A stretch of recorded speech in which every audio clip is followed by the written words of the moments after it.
взялася її початок і основна назва, головна, вона взялася з назву клубу, власне кажучи, «Старт» і «Темп». Це клуби, які найбільш прославили Аршанщину і найде вже і гуляли у першинстві ще БССР.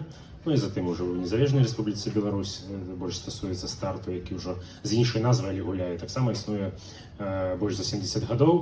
Ну, ножны шпурляк на Аршаншчыне, ножны шпурляк упершыню, слово шпурляк вельмі шмат гадоў, яно з беларускіх слоўнікаў, а ножны шпурляк гэта прапанова Янкі Станкевіча па матывах твору ксяндза Петра Татарыновіча, які пераклаў на беларускую мову знакаміты раман «Куаватыс».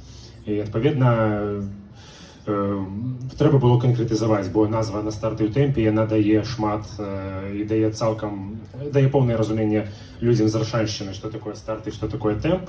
Людзі, якія хаця б мінімальнае ўяўленне маюць пра футбол. Моўны пурыст. Да гэтага трэба ставіцца разумна, да гэтага трэба ставіцца ўзважана.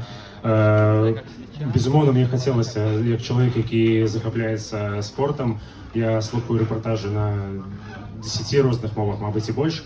І у кожнай мове ёсць свае адметнасці, свае словы, узятыя з дыялектаў, узятыя з нейкіх старых гульняў.